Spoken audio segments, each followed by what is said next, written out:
সিনেমার শুরুতে আমরা কংকে হলো আর্থের মধ্যে দৌড়াতে দেখতে পাই।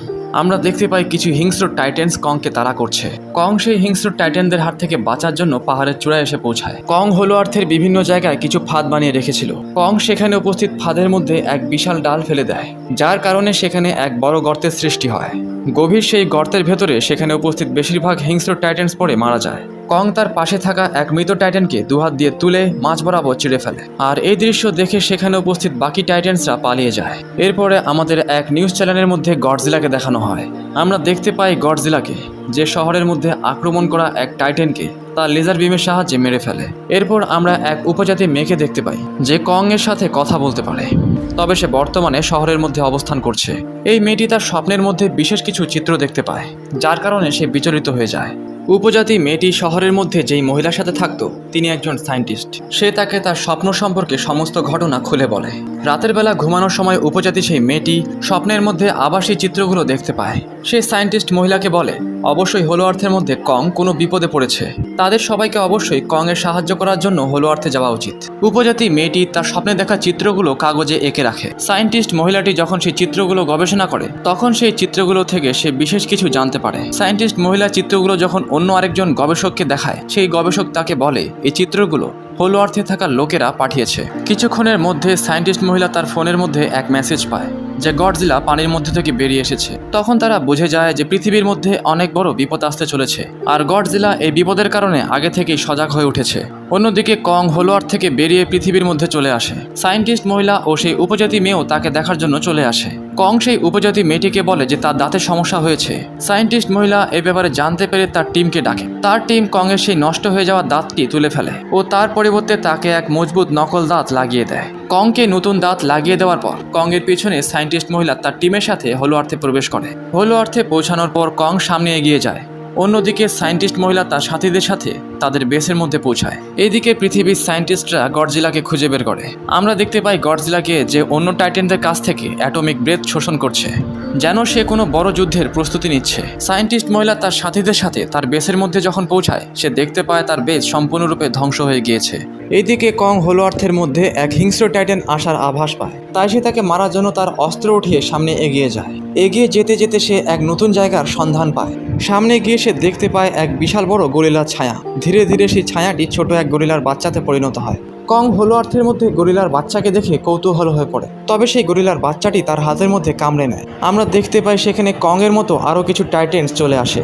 তারা সবাই কং এর উপর আক্রমণ করে, কিন্তু কং এর আকার তাদের সবার থেকে বড় ছিল, তাই কংকে কেউ হারাতে পারে না। কিছু টাইটেন্স সেখানে মারামারি করতে করতে মারা যায়, আর কিছু টাইটেন্স কং এর ভয়ে সেখান থেকে পালিয়ে যায়। সবাইকে হারানোর পর কং সেই ছোট টাইটেন বাচ্চাটিকে খুঁজে বের করে। তাকে সে তার বাসায় নিয়ে যেতে বলে। ছোট বাচ্চাটি না চেয়েও কংকে তার সাথে নিয়ে যেতে বাধ্য হয়। এদিকে সায়েন্টিস্ট মহিলা ও তার সাথীরা হলো আর্থের মধ্যে এক পোর্টালের সন্ধান পায়। এদিকে গরিলার বাচ্চাটি কংকে ছল করে এক ভয়ানক জলরাশির মধ্যে নিয়ে আসে। জলরাশির মধ্যে ছিল সাপের ন্যায় এক হিংস্র টাইটেন, যেটি কং এর উপর প্রাণঘাতী আক্রমণ করে, তবে কং সেই টাইটেনকে মেরে ফেলে। আমরা দেখতে পাই ছোট গরিলাটি কং এর হাত থেকে বেঁচে পালাচ্ছিল। ঠিক সেই মুহূর্তে সাপের ন্যায় টাইটেনটির কাটা মাথা ছোট গরিলাটির সামনে এসে পড়ে। ছোট গরিলাটি বুঝে যায় কং কোনো সাধারণ টাইটেন নয়, তার হাত থেকে পিছু সরানো এত সহজ না। এইদিকে গডজিলা সমুদ্রের তলদেশে গিয়ে সেখানে উপস্থিত এক হিংস্র টাইটেনকে মেরে ফেলে। তারপরে তার শরীর থেকে সমস্ত শক্তি শোষণ করে নেয়। এইদিকে মহিলা সায়েন্টিস্ট ও তার সাথীরা হলো আর্থের এমন এক জায়গায় চলে আসে যেখানে তাদের সাক্ষাৎ সেখানে বসবাসকারী কিছু উপজাতি লোকেদের সাথে হয়। তারা সেই ছোট উপজাতি মেয়েটিকে চিনতে পারে ও তাকে তাদের সাথে নিয়ে যায়। সেখানে গিয়ে তারা কিছু টাইটেন্সদের সম্পর্কে জানতে পারে। তারা সেখানে জানতে পারে হলো আর্থের মধ্যে কং এর ন্যায় আরও কিছু টাইটেন্স রয়েছে। স্কার কিং নামক কং এর মতো দেখতে এক টাইটেন, যে কিনা পৃথিবীতে রাজত্ব করতে চাইতো, কিন্তু গডজিলার জন্য সে পৃথিবীর মধ্যে আক্রমণ করতে পারে না। এদিকে কং সেই ছোট গরিলার সাথে স্কার কিং এর এলাকায় চলে আসে। কং সেখানে গিয়ে দেখতে পায় তার মতো দেখতে কিছু টাইটেন্সদের স্কার কিং নির্যাতন করছে। কং তাদের সাহায্য করতে গেলে সেখানে স্কার কিং চলে আসে। স্কার কিং সেখানে উপস্থিত ছোট গরিলার বাবাকে মেরে ফেলে, যেটি দেখার পর কং প্রচণ্ড রেগে যায় ও স্কার কিং এর সাথে লড়াই করতে শুরু করে। আমরা দেখতে পাই স্কার কিং এর কাছে একটি চেইনের ন্যায় অস্ত্র আছে, যার মাথার মধ্যে একটি ক্রিস্টাল লাগানো আছে। কং স্কার কিং এর অস্ত্রটি ধরতে গেলে ধারালো ক্রিস্টালের কারণে কং এর হাতের মধ্যে ক্ষতের সৃষ্টি হয়। কং ও স্কার কিং এর মধ্যে ভয়ানক যুদ্ধ শুরু হয়ে যায়। আমরা দেখতে পাই কং শেষ পর্যন্ত তার শক্তির জোরে স্কার কিংকে হারাতে সক্ষম হয়। হেরে যাওয়ার পর স্কার কিং হাসতে শুরু করে। কিছু টাইটেন্স মিলে সেখানে উপস্থিত এক আগুনের দেওয়াল সরিয়ে ফেলে, যার ভেতর থেকে শিমো নামক এক বরফের টাইটেন বের হয়। শিমো সেখানে উপস্থিত বাকি টাইটেন্সদের থেকে আকারে অনেক বড়। আমরা দেখতে পাই স্কার কিং তার হাতে থাকা ক্রিস্টালের সাহায্যে শিমোকে নিয়ন্ত্রণ করছে। স্কার কিং শিমোকে কং এর উপর আক্রমণ করতে বলে। শিমো কং এর উপর তার বরফ দিয়ে আক্রমণ করে। কং তার অস্ত্রের সাহায্যে বরফ আটকাবার চেষ্টা করে, তবে বরফের প্রচণ্ডতা এত বেশি ছিল যে কং সেটি বেশিক্ষণ ধরে রাখতে পারে না। শিমো কং এর উপর দ্বিতীয়বার আক্রমণ করবে। ঠিক সেই মুহূর্তে ছোট গরিলাটি কংকে পালিয়ে যাবার রাস্তা দেখায়। কং সেখান থেকে সেই রাস্তা দিয়ে পালিয়ে যায়। স্কার কিং তার কিছু গরিলাসদের কংকে মারার জন্য তার পেছনে পাঠায়। তবে আমরা দেখতে পাই কং এর পিছনে নেওয়া কিছু সংখ্যক টাইটেন্স তার বানানো ফাঁদে পড়ে যায়।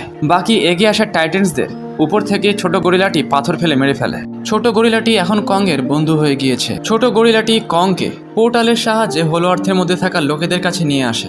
তবে তাদের পিছনে নেওয়া স্কার কিং এর এক টাইটেন সেই পোর্টালটি দেখে ফেলে। টাইটেনটি স্কার কিং এর কাছে এসে তাকে পোর্টালের সম্পর্কে সমস্ত কিছু বলে দেয়। স্কার কিং সিদ্ধান্ত নেয় সেই পোর্টালের সাহায্যে পৃথিবীর মধ্যে প্রবেশ করে পৃথিবীতে আক্রমণ করার। স্কার কিং শিমো ও তার কিছু টাইটেন্সদের সাথে সেই পোর্টালের উদ্দেশ্যে রওনা দেয়। এদিকে গডজিলা জানতে পারে যে পৃথিবীর বুকে বড় কোনো বিপদ আসতে চলেছে, তাই গডজিলা জেগে ওঠে। আমরা দেখতে পাই গডজিলা এতদিনে প্রচুর পরিমাণে রেডিয়েশন শোষণ করে ফেলেছে। এদিকে আহত অবস্থায় পড়ে থাকা কংকে সেখানে উপস্থিত সায়েন্টিস্টরা তার ক্ষত হাতের উপর এক অত্যাধুনিক অস্ত্র সেট করে দেয়। অস্ত্রটির কারণে কং তার শক্তি পুনরায় ফিরে পায়। অস্ত্রটির কারণে সে আগের থেকে বেশি শক্তিশালী হয়ে গিয়েছে। ছোট গরিলাটি দেখতে পায় স্কার কিং শিমোর সাথে তাদের উপর আক্রমণ করার জন্য আসছে। ছোট গরিলাটি কংকে গিয়ে এ ব্যাপারে খবর দেয়। খবর শোনার পর কং ও সেখানে উপস্থিত লোকেরা স্কার কিং এর বিরুদ্ধে লড়াই করার প্রস্তুতি নেয়। তবে তারা সবাই মিলে কংকে বোঝায় যে এই লড়াই গডজিলা ছাড়া জিতা সম্ভব না। কং পোর্টালের সাহায্যে পৃথিবীর বুকে গডজিলার কাছে সাহায্য চাওয়ার জন্য যায়। তবে গডজিলা তাকে শত্রু ভেবে তার উপর আক্রমণ করে। তাদের দুজনের মধ্যে যুদ্ধ শুরু হয়ে যায়। তবে কং তার নতুন অস্ত্রের সাহায্যে গডজিলাকে মেরে ধরাশায়ী করে ফেলে। গডজিলা কং এর উপর তার অ্যাটমিক ব্রেথের সাহায্যে আক্রমণ চালালে কং তার প্রাণ বাঁচিয়ে পালাতে শুরু করে। এইদিকে উপজাতি মেয়েটি মন্থ্রা নামক এক টাইটেনের সাহায্যে কং ও গডজিলার লড়াই থামাতে চলে যায়। গডজিলা তার অ্যাটমিক ব্রেথের সাহায্যে কংকে মারবে। ঠিক সেই মুহূর্তে সেখানে মন্থ্রা ও উপজাতি মেয়েটি এসে তাকে থামিয়ে দেয়। মন্থ্রা গডজিলাকে স্কার কিং এর ব্যাপারে সমস্ত কিছু জানিয়ে দেয়। এদিকে হোলো আর্থের উপজাতিরা পৃথিবীতে যাওয়ার পোর্টালটি বন্ধ করার জন্য দুটি পিরামিডের সংযোগ দেওয়ার চেষ্টা করে। তবে ততক্ষণে সেখানে স্কার কিং চলে আসে। স্কার কিং শিমোকে আদেশ দেয় সে যেন তার বরফের সাহায্যে দুটি পিরামিড সংযোগ হওয়ার আগে সেগুলো জমিয়ে ফেলে। শিমো স্কার কিং এর কথা মতো দুটি পিরামিড জমিয়ে ফেলে। স্কার কিং তার টাইটেন্সদের সাথে পোর্টালের মধ্যে প্রবেশ করবে। ঠিক সেই মুহূর্তে মন্থ্রা সেখানে চলে আসে ও তাদের উপর আক্রমণ করে। আমরা দেখতে পাই গডজিলা ও কং সেখানে চলে এসেছে। তারা দুজন মিলে শিমো ও স্কার কিং এর উপর আক্রমণ করে। তাদের মধ্যে এক ভয়ানক যুদ্ধ শুরু হয়ে যায়। তবে সেখানে গ্র্যাভিটি কম হয় তারা সবাই ভাসতে শুরু করে। তারা ভাসমান অবস্থায় তাদের যুদ্ধ চালিয়ে যায়। লড়াই করতে করতে এক পর্যায়ে পোর্টালের মধ্য দিয়ে তারা পৃথিবীর বুকে চলে আসে। পৃথিবীর মধ্যে পৌঁছানোর পর স্কার কিং তার শয়তানি পরিকল্পনা শুরু করে দেয়। সে শিমোকে আদেশ দেয় সমস্ত আকাশ বরফ দিয়ে ঢেকে দিতে, যাতে করে সূর্যের আলো পৃথিবীতে না পড়তে পারে। সমস্ত শহর দেখতে দেখতে আইসল্যান্ডে পরিণত হয়ে যায়। তখনই সেখানে কং ও গডজিলা চলে আসে ও তাদের উপর আক্রমণ করে। কং তার নতুন অত্যাধুনিক অস্ত্রের কারণে স্কার কিং এর সমস্ত আক্রমণ খুব সহজে সামলে নেয়। স্কার কিং তার অস্ত্রের সাহায্যে গডজিলার উপর আক্রমণ করলে গডজিলা তার চেনের মতো দেখতে অস্ত্রটি মুখ দিয়ে ধরে অস্ত্রটি হতে সেই ক্রিস্টালটি ছিঁড়ে ফেলে। ক্রিস্টালটি সোজা গিয়ে কং এর সামনে গিয়ে পড়ে। কং সেই ক্রিস্টালটি ধরতে যাবে, ঠিক সেই মুহূর্তে স্কার কিং তার উপর আক্রমণ করে। কং নিজেকে স্কার কিং এর হাত থেকে ছাড়ানোর অনেক চেষ্টা করে। ঠিক সেই মুহূর্তে ছোট গরিলাটি কং এর অস্ত্র দিয়ে ক্রিস্টালটির উপর জোরে আঘাত করে। ক্রিস্টালটির উপর আঘাত করায় ক্রিস্টালটি ধ্বংস হয়ে যায়। ক্রিস্টালটি ধ্বংস হয়ে যাওয়ার সাথে সাথে শিমো নামক সেই বরফের টাইটেনটি স্কার কিং এর কবজা হতে মুক্তি পায়। এরপরে তারা সবাই মিলে স্কার কিংকে মারতে শুরু করে। কং তার হাতের মধ্যে থাকা শক্তিশালী অস্ত্রের সাহায্যে স্কার কিং এর গলা চিপে তাকে তুলে ধরে। ঠিক সেই মুহূর্তে শিমো তার বরফের শক্তির সাহায্যে স্কার কিংকে সম্পূর্ণরূপে জমিয়ে ফেলে। বরফের মধ্যে সম্পূর্ণরূপে জমে যাওয়ার পরও কং লক্ষ্য করে স্কার কিং তার একটি চোখ দিয়ে কংকে দেখছে। কং সঙ্গে সঙ্গে স্কার কিং এর জমে যাওয়া শরীরকে মাটির মধ্যে পিষে চূর্ণ বিচূর্ণ করে দেয়। স্কার কিং এর মারা যাওয়ার পর গডজিলা তার অ্যাটমিক ব্রেথের সাহায্যে আকাশের মধ্যে জমে থাকা বরফগুলো গলিয়ে ফেলে। সমস্ত শহর পুনরায় আগের অবস্থায় ফিরে আসে।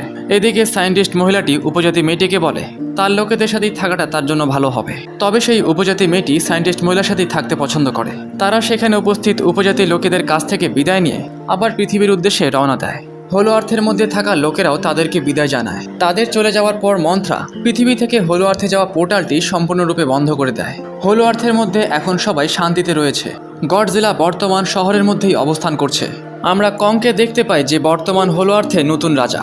কং এর সাথে বর্তমান শিমো নামক সেই বরফের শক্তিশালী টাইটেনটিও রয়েছে। কং ছোট গরিলা ও শিমোকে দেখানোর মধ্য দিয়ে সিনেমাটি এখানেই শেষ হয়ে যায়।